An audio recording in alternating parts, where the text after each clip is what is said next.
Today, we're beginning a brand new series called The History of Microsoft. Travel with us back in time as we discover the roots of one of the world's most important technology companies, year by year. Using rare videos and photos, see how it all started in Albuquerque, New Mexico with only 6 employees. Since then, Microsoft has seen hundreds of products shipped, billions of lines of code written, innovations, breakthroughs, and research that has changed all of our lives. Come with us now as we start our historical journey back to where it all begins, 1975. Welcome to the history of Microsoft. The year was 1975. Everyone was singing along with Glenn Campbell to Rhinestone Cowboy. A movie starring a fish by a little-known director named Steven Spielberg terrifies and entertains audiences everywhere, and Sony introduced the home video cassette recorder. But that was just the beginning for what was about to happen in the world of communications and technology. On January 1st, 1975, the MIT's Altair 8800 appeared on the cover of Popular Electronics, inspiring 2 young men, Paul Allen and Bill Gates, to develop basic language software for it. Shortly after, on February 1st, 1975, Bill Gates and Paul Allen complete Altair Basic and sell it to their very first customer, MIT's of Albuquerque, New Mexico. This is the very first computer language program for a personal computer. A major milestone for us was when we were walking through Harvard Square one time and saw this Popular Electronics magazine. And it was kind of, in a way, good news, bad news. Here was someone making a computer around this chip in exactly the way that Paul had talked to me, and we thought about what kind of software could be done for it. And it was happening without us. And for all we knew, maybe they had some software people. They were just going to go charge off and do this thing. And so we wrote this company immediately and offered to do a basic for them. And they thought that was interesting. They called back and said, well, you're serious? We have a lot of strange people calling us, because this article received immense interest. I mean, the idea of a kit computer, even though there was really nothing you could do with it. I mean, there's no teletype hookup in the early days. There's no software for it. All you could do was use these switches, actually I can use them here, and key things into this front panel, and maybe do a little program that does things in the lights. Or actually, a guy named Steve Dompier discovered that because this bus is unterminated, if you're very clever about the program you run, you can get high frequency emission that can cause a radio to make interesting noises. Now eventually we did get controllers for teletypes and cassette tapes and floppy disks, that kind of thing. But in the early days, it's pretty useless. People just bought it thinking that it would be neat to build a computer. Because we'd never had the chip, just the book from Intel, if we'd made any mistake in terms of how the instructions worked, the thing never would have run. And so Paul was scheduled to fly out to Albuquerque. He decided to go get some sleep.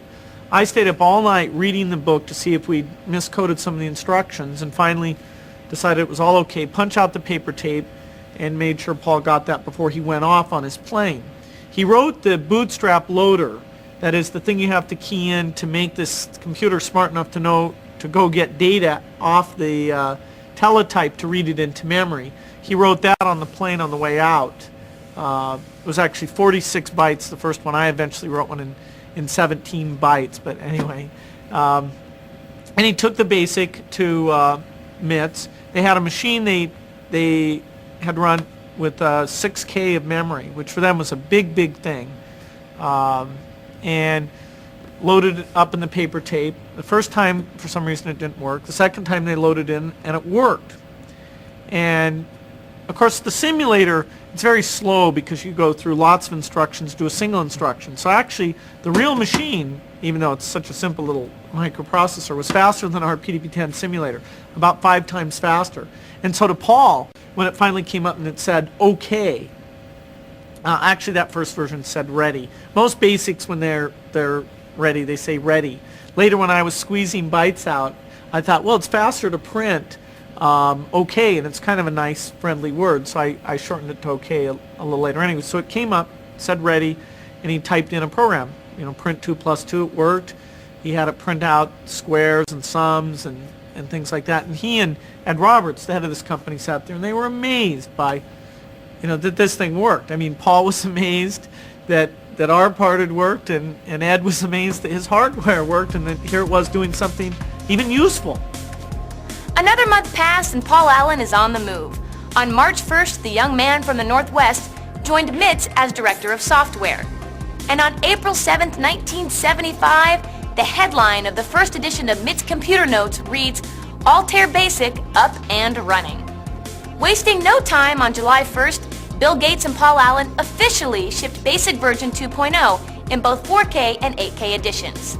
Yeah, this Basic was the first real piece of software ever written for a PC.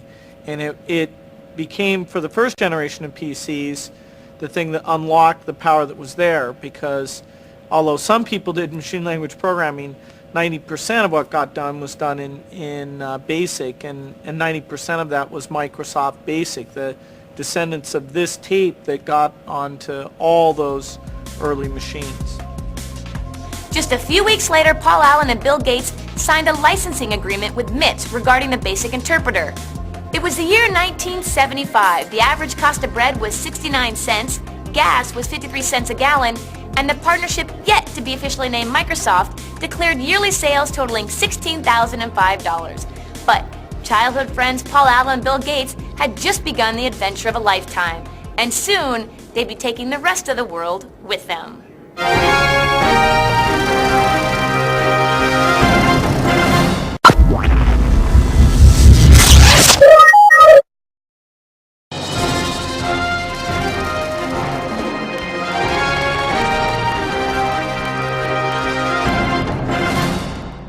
Welcome to the history of Microsoft. It was the year 1977. The much-awaited space opera Star Wars became an instant success with robot co-stars C-3PO and R2-D2. New York City celebrated the completion of their new landmark, the World Trade Center, and sadly, the king of rock and roll, Elvis Presley, died at age 42. It was the year 1977, and while the U.S. began 4 years with its 39th president, on February 3, 1977, Paul Allen and Bill Gates finally executed an official partnership. That summer, Microsoft introduced its second language product, Fortran 80, at a price of $500. And the Tandy Corporation announced the TRS-80 Model 1 microcomputer with a 4K memory retailing for $600. Meanwhile, Apple, another small tech company, released their second version of a personal computer called the Apple II. And the market was growing as Commodore business machines hit the market with the Personal Electronic Transactor Computer, otherwise known as PET. A few months later, on September 13th, Microsoft received new computers from Commodore, Radio Shack, and Texas Instruments. The Altair BASIC comes out in 75.